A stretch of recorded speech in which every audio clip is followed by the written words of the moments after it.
കൂടുതൽ വാർത്തകളും വീഡിയോകളും കാണാൻ ഈ ചാനൽ സബ്സ്ക്രൈബ് ചെയ്യുക. കൂടെ ബെൽ ബട്ടൺ അമർത്തുക. Please subscribe our channel. Asia live ടിവിയിലെ ഫെങ്ഷി പ്രോഗ്രാമിലേക്ക് ഏവർക്കും സ്വാഗതം.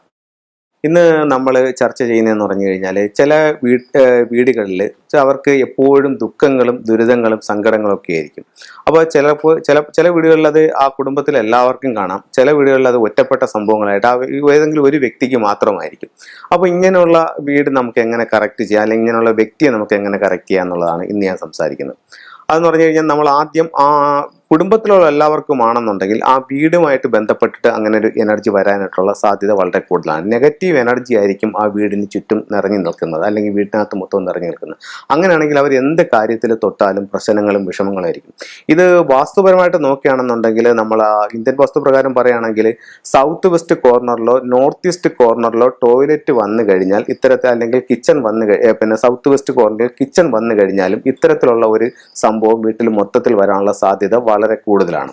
അപ്പോൾ അങ്ങനെയാണെന്നുണ്ടെങ്കിൽ അത് വീട് നോക്കി അതിന് വേണ്ട കാര്യങ്ങൾ ചെയ്ത് നമുക്കത് ഫംഗ്ഷൻ പ്രകാരം കറക്റ്റ് ചെയ്യാവുന്നതാണ്. അതല്ല ഒരു വ്യക്തിക്കായിട്ടാണ് വന്നിരിക്കുന്നതെന്നുണ്ടെങ്കിൽ ആ വ്യക്തിയുടെ ക്വാ നമ്പർ അനുസരിച്ചിട്ട് വ്യക്തിയുടെ ഇപ്പോഴത്തെ സ്റ്റാർ പിന്നെ നക്ഷത്രം ഏതാണ് നിൽക്കുന്നത് അത് നോക്കിയിട്ട് അതിനെ കറക്റ്റ് ചെയ്യാം.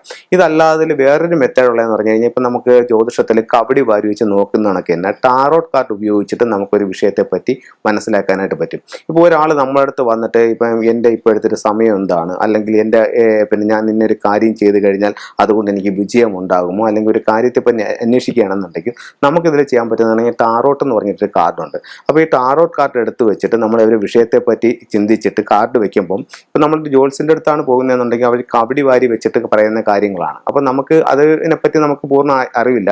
അപ്പോൾ അവരത് കൃത്യമായിട്ട് നോക്കി കാര്യങ്ങൾ പറയും. പക്ഷെ നമുക്കിതിലാണെങ്കിൽ ഓരോ ചിത്രങ്ങൾ സഹിതമാണ് ഇത് കാർഡ് വരുന്നത്. അപ്പോൾ നമുക്ക് ഇവരുടെ വിഷയങ്ങൾ ഈ ചിത്രങ്ങൾ മുഖേന ഇവർക്കത് കാണിച്ച് മനസ്സിലാക്കി കൊടുക്കാനായിട്ട് വളരെ എളുപ്പത്തിൽ സാധിക്കും. അവർക്കും അത് പെട്ടെന്ന് ബോധ്യമാകുമ്പോഴത്തേക്ക് എന്താണ് നിങ്ങൾക്ക് സംഭവിച്ചിരിക്കുന്നത്, എന്തുകൊണ്ടാണെന്നുള്ളത് പറഞ്ഞിട്ട് അവർക്ക് പേഴ്സണലായിട്ട് കൊണ്ട് നടക്കാവുന്ന ഒത്തിരി ടൂളുകൾ ഫംഗ്ഷനിലുണ്ട്. ഇപ്പോൾ ഉദാഹരണത്തിന് പറഞ്ഞു കഴിഞ്ഞാൽ അവർ ഡേറ്റ് ഓഫ് ബർത്ത് അനുസരിച്ചിട്ട് അവർ ജനിച്ച വർഷത്തിലൊരു അനിമലുണ്ട്. ഈ അനിമൽ ഏതാണെന്ന് നമുക്ക് മനസ്സിലാക്കാം. അപ്പോൾ മൊത്തത്തിൽ ഫംഗ്ഷനിൽ 12 അനിമൽസ് ആയിട്ടാണ് നിൽക്കുന്നത്. അപ്പോൾ ഓരോ വർഷവും ഓരോ അനിമലാണ്. ഇവർ ജനിച്ച വർഷത്തിലെ അനിമൽ ഏതാണെന്ന് നോക്കുക. ഈ അനിമലിനെ ഒരു സീക്രട്ട് ഫണ്ട് ഉണ്ട്. അപ്പോൾ ഈ അനിമലിന്റെ കാർഡും സീക്രട്ട് ഫണ്ടിന്റെ കാർഡും കൂടെ വാങ്ങിച്ചിട്ട് നമ്മുടെ പേഴ്സിനകത്തോ അല്ലെങ്കിൽ നമ്മുടെ പോക്കറ്റിലോ സൂക്ഷിക്കുകയാണെന്നുണ്ടെങ്കിൽ നമുക്ക് എന്ത് കാര്യത്തിനും അദൃശ്യമായിട്ടൊരു സപ്പോർട്ടിങ് ഉണ്ടാവും. ഒരു ദോഷപ്പെട്ട സമയമാണെങ്കിൽ പോലും അതിനെ അതിജീവിക്കാനായിട്ട് ഈ കാർഡ് കൊണ്ട് നമുക്ക് പറ്റുമെന്നാണ്. ഇപ്പോൾ ഉദാഹരണത്തിന് പിന്നെ ക്വാ നമ്പർ 2 ഉള്ള ഒരു വ്യക്തിക്കാണെന്നുണ്ടെങ്കിൽ ഈ വർഷം കുറേ ആരോഗ്യ പ്രശ്നങ്ങളുള്ളൊരു വർഷമാണ്. അപ്പോൾ അങ്ങനെയാണെന്നുണ്ടെങ്കിൽ 6 ചൈനീസ് നാണയങ്ങൾ ഒരു ചുവപ്പ് റിബണിനകത്ത് കെട്ടിവെച്ച് ഇവരെ കൂടെ കൊണ്ട് നടക്കുകയോ അല്ലെങ്കിൽ പേഴ്സിൽ വെക്കുകയാണെന്നുണ്ടെങ്കിൽ ഈ ആരോഗ്യ പ്രശ്നം ഒരു പരിധി വരെ പരിഹരിക്കാനായിട്ട് ഇവർക്കിത് സഹായിക്കും. ക്വാ നമ്പർ 3 ഉള്ളവർക്കാണെങ്കിൽ ഈ വർഷം പൊതുവെ കലഹത്തിന്റെ ഒരു വർഷമായിരിക്കും. അപ്പോൾ അങ്ങനെയാണെന്നുണ്ടെങ്കിൽ അവരൊരു ചുമപ്പ് കളേഴ്സ്, അതായത് ഒരു ചുവപ്പ് കർച്ചീപ്പോ അങ്ങനെയുള്ള എന്തെങ്കിലും എപ്പോഴും കയ്യിൽ കരുതുകയാണെങ്കിൽ ഒരു പരിധി വരെ ഈ ദോഷത്തെ മറികടക്കാനായിട്ട് സാധിക്കും. അങ്ങനെ നമുക്ക് കൊണ്ടു നടക്കാവുന്ന ഒത്തിരി ടൂളുകളുണ്ട്. അതേസമയം തന്നെ പേഴ്സിനകത്ത് വെക്കാവുന്ന നമ്മളിലേക്ക് പൈസ വരാനും ആ പൈസ നിലനിർത്താനായിട്ട് ഉപയോഗിക്കുന്ന ടൂളുകളുണ്ട്. അങ്ങനെ ഒത്തിരി പേഴ്സണലായിട്ടും നമുക്ക് ഫംഗ്ഷൻ പ്രകാരം ചെയ്യാനായിട്ട് സാധിക്കുന്നതാണ്. അതുപോലെ തന്നെയാണ് നിങ്ങൾക്ക് ഇപ്പം വടക്ക് കിഴക്കെന്ന് പറയുന്നത് ഇന്ത്യൻ വാസ്തു പ്രകാരം ഈശാന കോണാണ്. അപ്പം വാസ്തുപുരുഷന്റെ മുഖം വരുന്ന സ്ഥലമാണ് വടക്ക് കിഴക്കെന്ന് പറയുന്നത്. അപ്പം ആ ഭാഗത്ത് അവിടെ ശിവന്റെ ഒരു സങ്കല്പം കൂടെ ഉള്ള സ്ഥലമാണ്. അവിടെ നമുക്ക് ടോയ്ലറ്റ് വരികയാണെന്നുണ്ടെങ്കിൽ നമ്മൾ എന്ത് കാര്യത്തിന് ഇറങ്ങിപ്പോയാലും പ്രശ്നങ്ങളും തടസ്സങ്ങളുമായിരിക്കും. അപ്പോൾ അതിൻ്റെ ഒരു പരിഹാരമായിട്ട് വടക്ക് കിഴക്ക് ഭാഗത്താണ് ടോയ്ലറ്റ് എന്നുണ്ടെങ്കിൽ 5 പൈപ്പുള്ള ഒരു വിൻചെയും ഈ ടോയ്ലറ്റിനകത്ത് ഉപയോഗിച്ചുകൊണ്ട് ഒരു പരിധി വരെ ഈ ദോഷത്തെ നമുക്ക് മറികടക്കാനായിട്ട് സാധിക്കും. ഇവിടെ ശ്രദ്ധിക്കേണ്ട ഒരു കാര്യം എന്ന് പറഞ്ഞു കഴിഞ്ഞാൽ വടക്ക് കിഴക്ക് ഭാഗത്ത് തന്നെയാണോ ഈ ടോയ്ലറ്റ് എന്നുള്ളത് നമ്മൾ കൃത്യമായിട്ട് മനസ്സിലാക്കേണ്ടതുണ്ട്. അതേസമയം ഈ ടോയ്ലറ്റ് വടക്ക് കിഴക്കെന്നുള്ളത് വടക്ക് വശത്തോട്ടാണ് മാറുന്നതെന്നുണ്ടെങ്കിൽ നമ്മൾ ഈ 5 പൈപ്പിന്റെ വിൻചെയും ഉപയോഗിക്കുന്നത് അത് കൂടുതൽ ദോഷമായിട്ട് വരത്തേ ഉള്ളൂ. അപ്പോൾ അത് വളരെ ശ്രദ്ധിച്ച് ചെയ്യേണ്ട ഒരു കാര്യമാണ്. അതുപോലെ തന്നെ തെക്ക് പടിഞ്ഞാറ് ടോയ്ലറ്റ് ഉള്ളവർക്കും 5 പൈപ്പിന്റെ വിൻചെയുമോ ഒരു വളഞ്ഞ കത്തിയോ ടോയ്ലറ്റിനകത്ത് വെച്ചിട്ട് ഇത് പരിഹരിക്കാവുന്നതാണ്.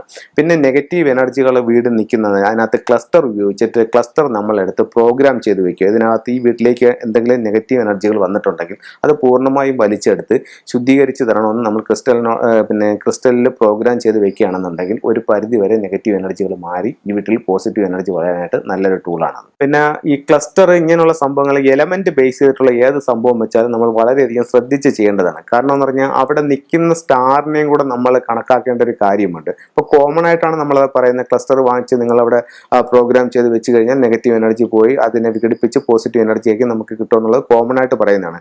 ഉദാഹരണത്തിന് ഈ വർഷം സൗത്ത് വെസ്റ്റിൽ 5 എന്ന് പറയുന്ന എലമെന്റ് നിൽക്കുകയാണ്. അപ്പോൾ ആ റൂമിൽ നിങ്ങൾ ഈ ക്ലസ്റ്റർ വാങ്ങിച്ച് വെക്കുകയാണെന്നുണ്ടെങ്കിൽ നിങ്ങൾക്കത് ഗുണത്തെക്കാളേറെ ദോഷം ചെയ്യും. അതുകൊണ്ട് എപ്പോഴും അത് എല്ലാം മനസ്സിലാക്കി എപ്പോഴും നിങ്ങൾ ചെയ്യുന്നത്, നിങ്ങളിപ്പം ഒരു കൺസൾട്ടന്റിനെ വിളിച്ച് കാണിച്ച് അത് കറക്റ്റ് ചെയ്യുകയാണെന്നുണ്ടെങ്കിൽ നിങ്ങൾ വിചാരിക്കുന്നതിൻ്റെ 10 മടങ്ങ് നിങ്ങൾക്ക് ജീവിതത്തിൽ അഭിവൃദ്ധി ഉണ്ടാവും. അതിൽ യാതൊരു സംശയവുമില്ല. അപ്പോൾ എപ്പോഴും ഒരു കൺസൾട്ടന്റിനെ കാണിച്ചിട്ട് തന്നെ ഇത്തരം കാര്യങ്ങൾ ചെയ്യുന്നത് നല്ലതായിരിക്കും. പിന്നെ സിംബോളിക്കായിട്ട് പറയുന്ന ടിപ്സുകളൊക്കെ നിങ്ങൾക്ക് അല്ലാതെ ചെയ്തു നോക്കാം. അത് ഇത്രയും പ്രോബ്ലം ഉണ്ടാക്കുന്നതല്ല. കൂടുതൽ വാർത്തകളും വീഡിയോകളും കാണാൻ ഈ ചാനൽ സബ്സ്ക്രൈബ് ചെയ്യുക. കൂടെ ബെൽ ബട്ടൺ അമർത്തുക. Please subscribe our channel.